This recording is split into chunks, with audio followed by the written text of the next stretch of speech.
Well, unfortunately, society sometimes turns their back on folks people in addiction and alcoholism. The rule of thumb is that if you're in an active addict and alcoholic, you're either gonna die, go to prison, or get sick.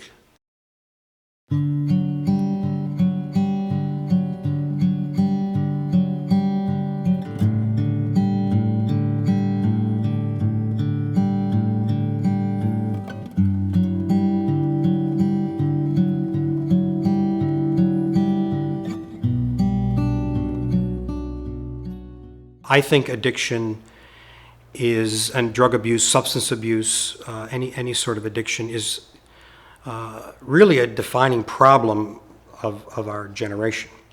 It's a defining problem of our society currently. And I think at its root, it is a spiritual dilemma. Addiction certainly has a physiological component and a psychological, there's a mental health component, and all of those things need to be treated. But at its root, the desolation that people feel, the abandonment, the separation, the shame, the guilt, all of those things that are hallmarks of the addicted life, in many ways really are spiritual problems, and they can only be remedied with some kind of a spiritual solution. And so picking up on the classic big book model, the 12-step model of treatment, as one goes through that and examines that, one realizes that the only solution that we know that works long term is for people to somehow connect with a God of their understanding or a higher power. The Shrine of St. Joseph is essentially a retreat center and a spirituality center with the goal of, again, trying to help people build a strong spiritual foundation for their life. If they happen to be struggling with issues of recovery, well, we hope that they're building a strong foundation, a spiritual foundation for their recovery. The recovery ministry at the Shrine tries to offer experiences, retreat experiences, and other programmatic experiences for folks really based on where they may be in their journey. And we do that by offering different kinds of retreats in different places: New Jersey, Connecticut, Ohio, and then looking at the people who are going to be on that retreat. Well, for me, I'm my duties or tasks to do at the retreat are to direct it. I do probably most of the presentations at the retreat in regards to steps and the big book. I looked at them and couldn't understand why they were doing what they were doing and why they did what they did. And over a period of time, you become like friends with these people, and you understand them, every little aspect of their life, from the time they're children to the time they start to use and abuse, and then stepping into recovery. And it's just a wonderful thing from the beginning to the end, and they become whole, and people and their families are together, and their lives are just so much better than what they were in the beginning. And it makes you feel good that you've seen and helped them develop and change and bloom into this new person. Yeah, I don't know what this is, but it's good. It goes down real smooth. It's kind of like tasteless. Wow. And am I high? So finally I said, man, what is this? He said, it's crack cocaine. I said, oh my God, crack cocaine. I said, whoa. And this is back when it first came out. And I go, that's supposed to be really bad. He goes, it is, but how's it make you feel? I said, well, it makes me feel really good. It gives you a fleeting moment, but it doesn't last. It doesn't last. How many of you have children? Anything. Have you ever felt in your life like the love of that child? No, there's no explanation for that. It's there. It's there. And when they strike out at us, wow. Is that a dagger? Yes. That's a dagger, isn't it? Yes, It's a it is. horrible, horrible, horrible feeling. Yes. I can remember the first time I stole from my little daughter. She was 7 years old. I stole from her piggy bank. I took the money out of the piggy bank.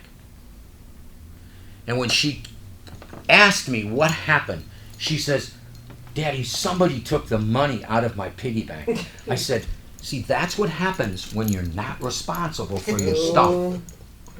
That's what happens. That's how I made somebody feel who I loved. Who I loved. Because I was motivated by the drugs that I was putting in my body. They were more important than that moment with my child.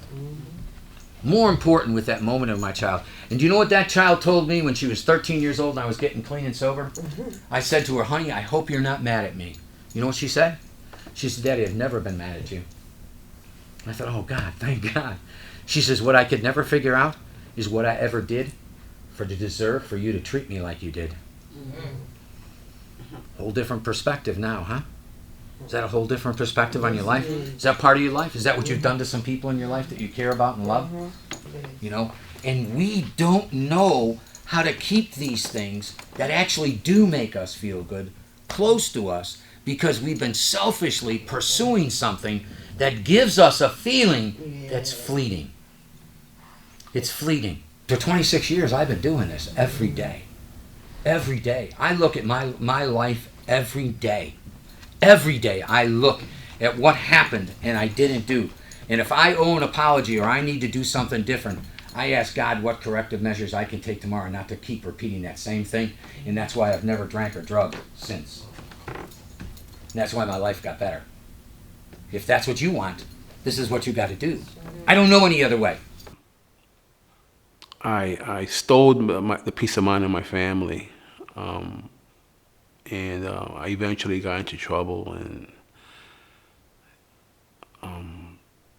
down the pike, things got worse gradually, and I ended up getting on heroin. And when you had no money, you start drinking. You know, one thing led to another. Next thing you know, I'm losing my houses, I'm losing my family.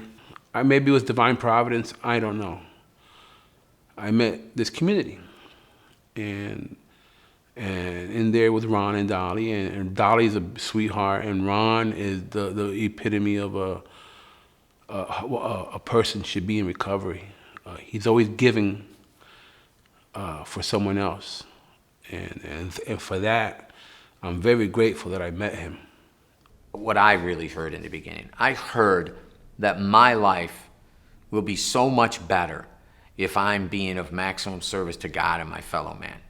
The way I feel about myself, the way I handle myself, the way my problems and troubles will be in my life, that I'll be able to get through those things no matter what they are, is if I'm given of myself. The Trinity House retreats, the New Jersey retreats, we gear specifically to folks that are in treatment centers. So these are folks who have, for whatever circumstance, found themselves either through force of law or just out of desperation, have found themselves in a treatment program and are working that program and are dealing with some of the mental health issues, some of the depression issues, some of the physical things that come along with long-term use. They're beginning now to say, okay, I'm a little further along, I kind of understand these principles, I'm doing some work on the steps, I have a counselor, I have a case manager, I'm in a program, but I'm starting to think about what's going to happen when I leave the treatment center, the sort of the comfort, the nest of the treatment center. How am I going to move forward? And so we try to gear that retreat a little more around what happens when you leave and what kinds of things do you need to have in place. And we do a lot more work on the Trinity House around this relationship with higher power and having a strong spiritual foundation and giving people tools for that. What does that mean? How do I have a relationship with God? And we talk about a lot of the different ways historically that people have done that. The work that we do is consistently supported by the tireless efforts of our volunteers, who work really with no expectation of compensation or remuneration, simply out of the goodness of their hearts. These men and women give of themselves simply for the sake of others. We receive innumerable hours of volunteer service in meal preparation and logistical support from members of our local community, and they support these retreats in ways that we simply could not afford without them. Over the years here in Sterling, the headquarters of the Shrine, we've been blessed with the support of various members of the community, without whom we would not be able to continue this work. I guess, we're called to be missionaries, and I guess this is my call right now, is to help the girls. And the thing is that I feel such a sense of love for them. I can't explain it. For us, the appreciation that we have for the dignity of these people, that they are, as Rose said, they're sons and daughters of the Lord God, and to encourage them in that dignity is very fulfilling for us. It's been overwhelming to me. Like I'm not used to being showed like so much love and like being served. I got a big family. I got a lot of addicts in my family. Me and my dad, we use together. My mom, she does pills and she drinks a lot. My sister drinks. So, we're cool, but, it's affected my family a lot so far as the drugs and the lifestyle. I started using when I was 15 years old. I'm 37 now, so I've been using almost 22 years. This is the longest I've ever been clean. I've been clean for like 6 months now. My dad's still using, he's still out there. My mom's, she left, my sister's drinking. It affects me, but, I can't do nothing about it. I was out there too, and, no matter how many times people tell me to, stay clean, I knew it wasn't happening because, once you're caught in that grip, can't nobody stop but you. And no matter how many people love you and they tell you, you can't, unless you're ready, you're not gonna stop. So I have no control over that. So, I just do my part and do what I can, and that's being clean. That's a good thing. That's like, to me, it was life changing. It was a good thing. And so far as, like Dolly, just the love she shows, and it's just overwhelming, and I think it's essential right now. I needed this. The Ohio retreat, the Founders Path retreat, would be geared toward folks that are very early in recovery. The majority of those folks are currently living in homeless shelters.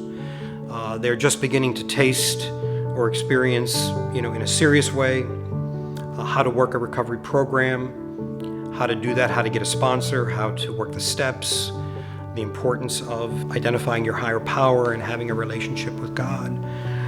So the Ohio retreats at a very basic introductory level about this is recovery. And so we try to demonstrate that recovery can be fun, that a life in recovery does not have to be boring. So many folks do not know how to recreate in any other way than drinking or getting high. So we try to introduce them to that. So at the Ohio retreat, there's lots of music, they do lots of silly stuff, they play games, they dance, along with, introducing people to getting a sponsor. And at the Ohio retreat, we try to match up, if not one for one, at least enough people who are long-term recovery coming back to be present to the new people in recovery and saying, I'm available to hear your fifth step, I'm available to be your sponsor, I want to walk this journey with you, to give them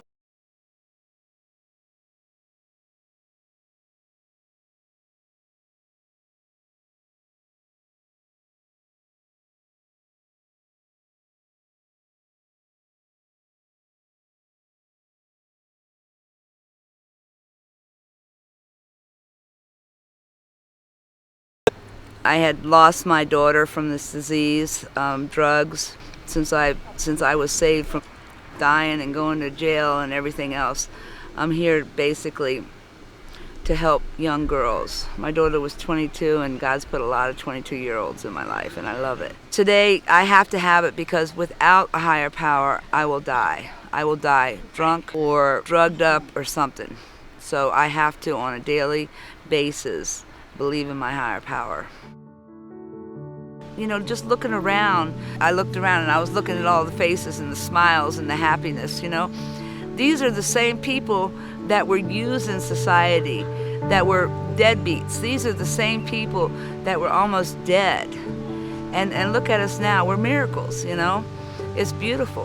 The Connecticut retreats are a younger group of folks. They tend to be younger men and women.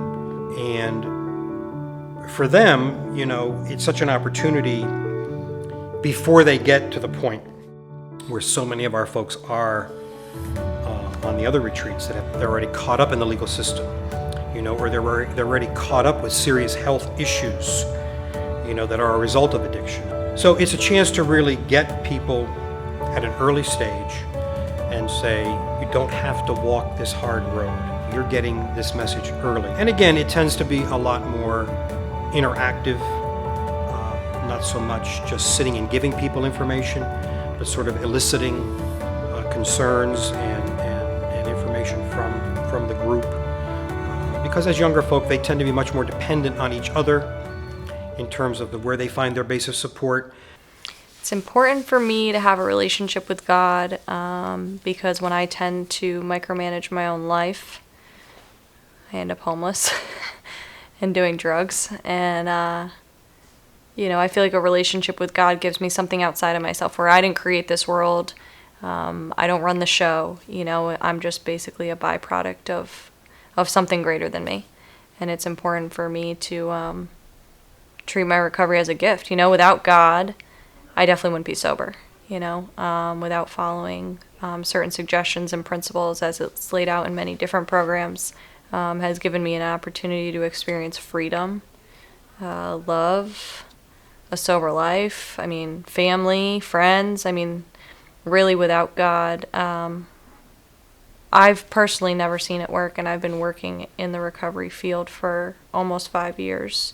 So I've personally never seen it work without having a conception of something greater than yourself, and I choose to call it God. They show you so much love, and when we do these recovery retreats, we tell folks that, you know, we may not know you, but we love you. So I know how it felt when you got ousted by society and by your own family because of your addictions and your compulsions, and I saw that in them, that they do care for other people, and that was a draw for me to serve others. You know, to have a sense of like a selfless service towards others, because when you get out of self, that's when you're in recovery. Again, this community has been there for me. They've been there when I've been sick. They've been there in good times and bad times. You know, and they didn't have to do all this, but they did it anyway. You know, and that's something I saw, and I see that, you know, towards me, and I see it towards others. So that's my draw, my attraction with them. You know, to serve others and living in the Spirit, and especially, you know, the ministry of recovery. I think it's a beautiful thing. You know, I could do this forever. You know, and today I'm somewhat at peace. But again, you never get rid of the old memories, because we learn from our past. You know, we know what not to do now. You know, and when you have clarity, sometimes I need to hear that because it reminds me what not to do. You know, and I try. You know, I suggest. You know, live a sober life is the best life, and you know, it's time to make new memories, and it'll save your life.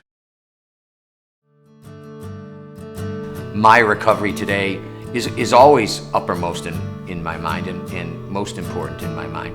But I get more joy and more thing out of somebody else's than mine, way more. For me, the most rewarding thing is always the gratitude.